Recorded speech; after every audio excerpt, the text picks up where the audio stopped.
Jesus in the Garden of Gethsemane, Luke chapter 22, verses 39 through 44. And he came out and went, as was his custom, to the Mount of Olives, and the disciples followed him. And when he came to the place, he said to them, "Pray, that you may not enter into temptation." And he withdrew from them about a stone's throw, and knelt down and prayed, "Father, if thou art willing, remove this cup from me. Nevertheless, not my will, but thine be done."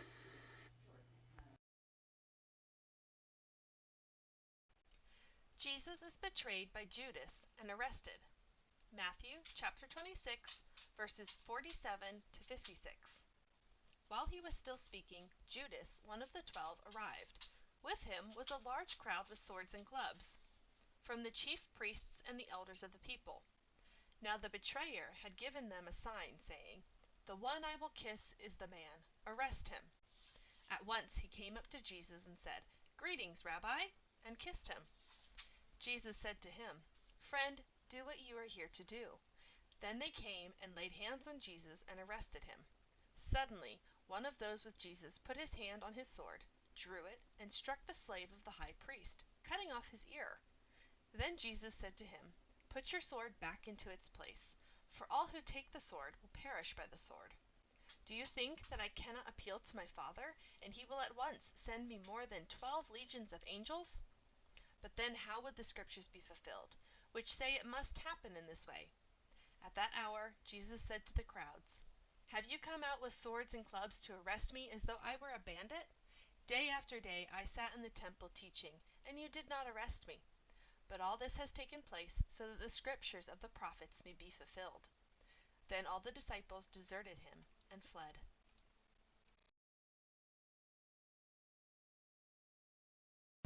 Jesus is condemned by the Sanhedrin, Mark 14:61-64. But Jesus was silent and didn't answer. Again the high priest asked, "Are you the Christ, the Son of the Blessed One?" Jesus said, "I am, and you will see the human one, sitting on the right side of the Almighty, and coming on the heavenly clouds." Then the high priest tore his clothes and said, "Why do we need any more witnesses? You've heard his insult against God. What do you think?" They all condemned him. He deserves to die.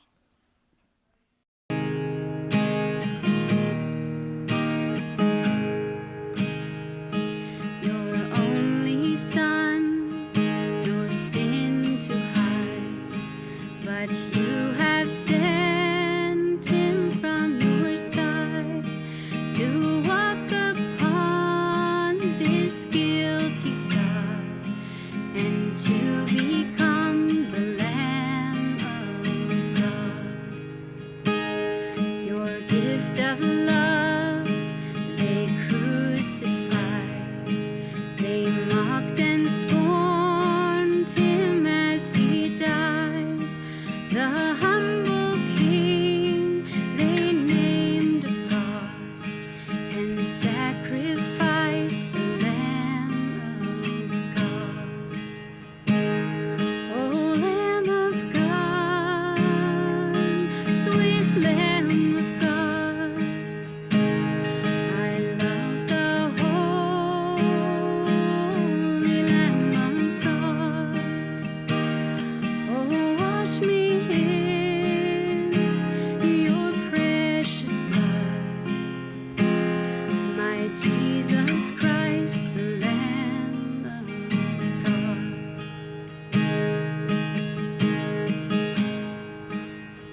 Matthew 26, 69 to 75. Now Peter was sitting out in the courtyard, and a servant girl came to him. "You also were with Jesus of Galilee," she said.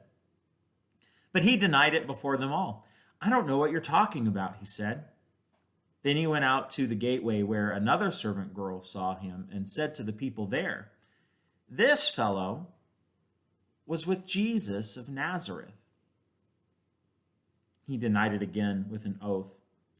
"I don't know the man." After a little while, those standing there went up to Peter and said, "Surely you are one of them. Your accent gives you away." Then he began to call down curses, and he swore to them, "I don't know the man." Immediately, the rooster crowed. Then Peter remembered the word Jesus had spoken, "Before the rooster crows, you will disown me 3 times."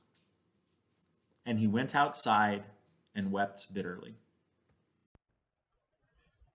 Jesus is judged by Pilate. Mark chapter 15, verses 6 through 15. Now it was a custom at the festival to release a prisoner whom the people requested. A man called Barabbas was in prison with the insurrectionist who had committed murder in the uprising. The crowd came up and asked Pilate to do for them what he usually did. "Do you want me to release to you the king of the Jews?" asked Pilate, knowing it was out of self-interest that the chief priests had handed Jesus over to him. But the chief priests stirred up the crowd to have Pilate release Barabbas instead. "What shall I do then with the one that you call the king of the Jews?" Pilate asked them. "Crucify him," they shouted. "Why? What crime has he committed?" asked Pilate. But they shouted all the louder, "Crucify him!" Wanting to satisfy the crowd, Pilate released Barabbas to them. He had Jesus flogged and handed him over to be crucified. Jesus is scourged and crowned with thorns. John chapter 19, verses 1 through 5. Then Pilate took Jesus and had him flogged. The soldiers twisted together a crown of thorns and put it on his head. They clothed him in a purple robe and went up to him again and again, saying, "Hail, King of the Jews!" And they struck him in the face. Once more, Pilate came out and said to the Jews, "Look, I am bringing him out to you, to let you know that I find no basis for a charge against him." When Jesus came out wearing the crown of thorns and the purple robe, Pilate said to them, "Here is the man."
Carrying his cross by himself, he went out to a place called Skull Place, in Aramaic, Golgotha.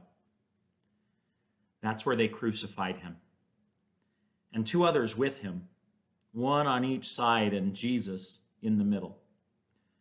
John 19, 17 through 18. Jesus is helped by Simon to carry his cross. Luke 23, verse 26. As they led Jesus away, they grabbed Simon, a man from Cyrene, who was coming from the countryside. They put the cross on his back and made him carry it behind Jesus. Walking on the road to Jerusalem, the time had come to sacrifice again.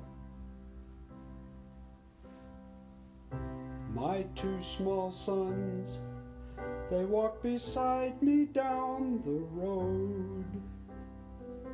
The reason that they came was to watch the Lamb. They said, "Daddy, Daddy, what will we see there? There's so much that we don't understand." So I told them of Moses and Father Abraham. And then I said, "Dear children, watch the Lamb." There will be so many in Jerusalem today. We must be sure this little lamb doesn't run away. And I told them of Moses and Father Abraham. And then I said, "Dear children, watch the Lamb." When we reached the city, I knew something must be wrong. There were no joyful worshipers. There were no joyful worship songs. And I stood there with my children in the midst of angry men. And then I heard the crowd cry out, "Crucify him!"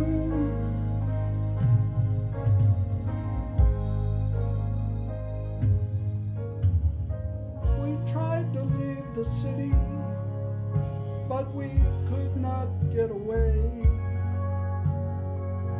Forced to play in this drama, a part I did not want to play. Why upon this day were men condemned to die? Why were we standing right here where soon they would pass by? I looked and I said, "Even now they come." The first one cried for mercy. The people gave him none. The second one was violent, and he was arrogant and loud. I can still hear his angry voice screaming at the crowd. Then someone said, "There's Jesus," and I scarce believed my eyes. A man so badly beaten, he barely looked alive. Blood poured from his body, from the thorns on his brow, running down the cross and falling to the ground. I watched watched him as he struggled, and I watched him when he fell. The cross came down upon his back, and the crowd began to yell. In that moment, I felt such agony. In that moment, I felt such loss. Until a Roman soldier grabbed my arm and he screamed, "You! Carry his cross!"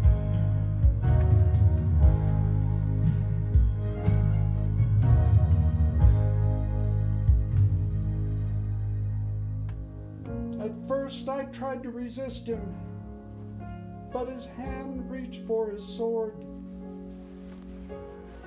And so I knelt and I took the cross from the Lord.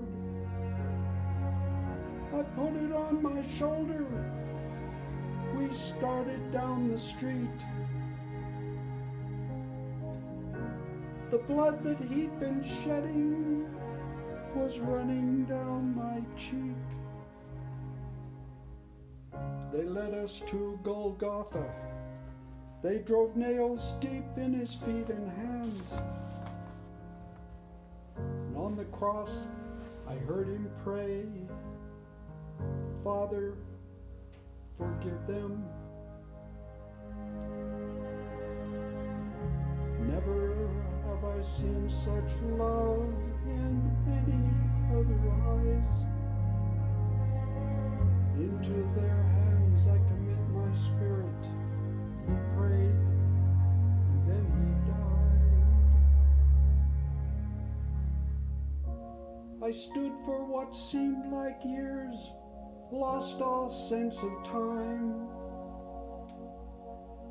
Then I felt these little hands holding on to mine. My children stood there weeping, and I heard the oldest say, "Father, please forgive us." The lamb ran away.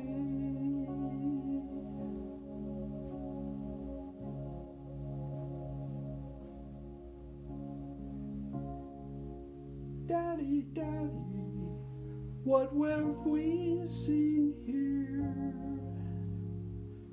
There's so much that we don't understand. So I took them in my arms. We turned and faced the cross. And I said, "Dear children, watch the Lamb."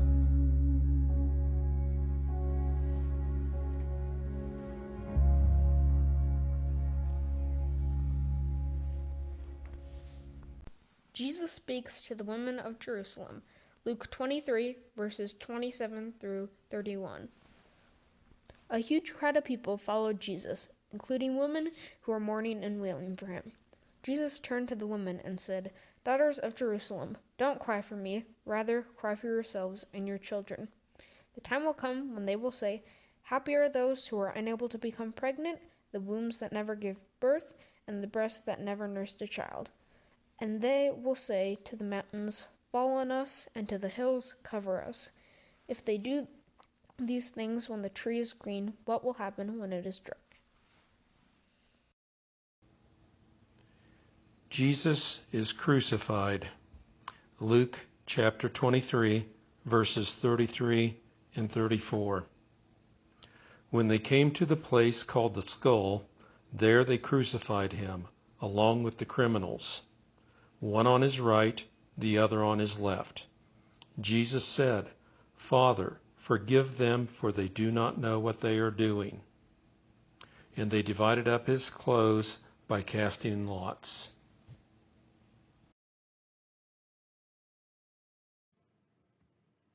One of the criminals hanging next to Jesus insulting him. "Aren't you the Christ? Save yourself and us."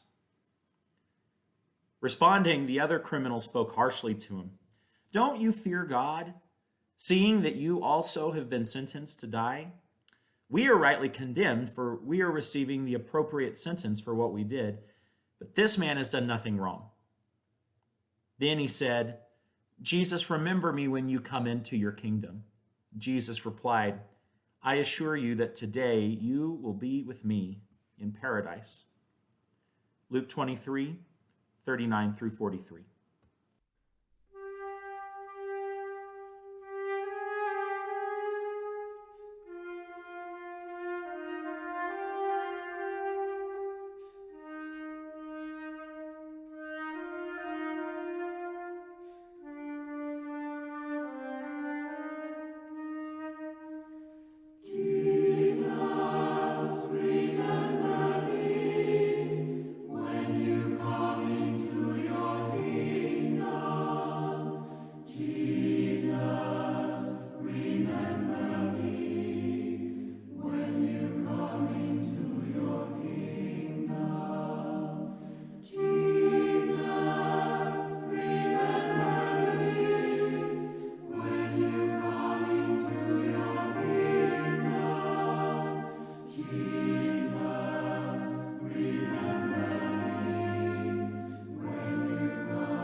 Jesus speaks to Mary and John. John chapter 19, verses 25 through 27.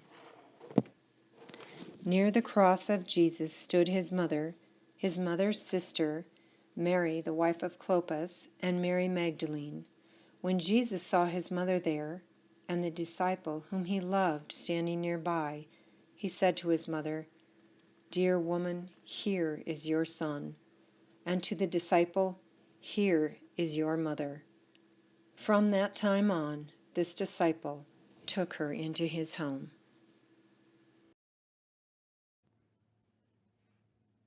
After this, knowing that everything was already completed, in order to fulfill the scripture, Jesus said, "I am thirsty." A jar full of sour wine was nearby. So the soldiers soaked a sponge in it, placed it on a hyssop branch, and held it up to his lips. When he had received the sour wine, Jesus said, "It is completed." Bowing his head, He gave up his life. It was the preparation day, and the Jewish leaders didn't want the bodies to remain on the cross on the Sabbath, especially since that Sabbath was an important day. So they asked Pilate to have the legs of those crucified broken and the bodies taken down. Therefore the soldiers came and broke the legs of the two men who were crucified with Jesus. When they came to Jesus, they saw that he was already dead, so they didn't break his legs. However, one of the soldiers pierced his side with a spear, and immediately blood and water came out. John 19:28 through 34. Jesus is laid in the tomb. John chapter 19, verses 38 through 42. Later, Joseph of Arimathea asked Pilate for the body of Jesus. Now Joseph was a disciple of Jesus, but secretly, because he feared the Jewish leaders. With Pilate's permission, he came and took the body away. He was accompanied by Nicodemus, the man who earlier had visited Jesus at night. Nicodemus brought a mixture of myrrh and aloes, about 75 pounds. Taking Jesus' body, the two of them wrapped it with the spices in strips of linen. This was in accordance with Jewish burial customs. At the place where Jesus was crucified there was a garden, and in the garden a new tomb in which no one had ever been laid. Because it was the Jewish day of preparation, and since the tomb was nearby, they laid Jesus there.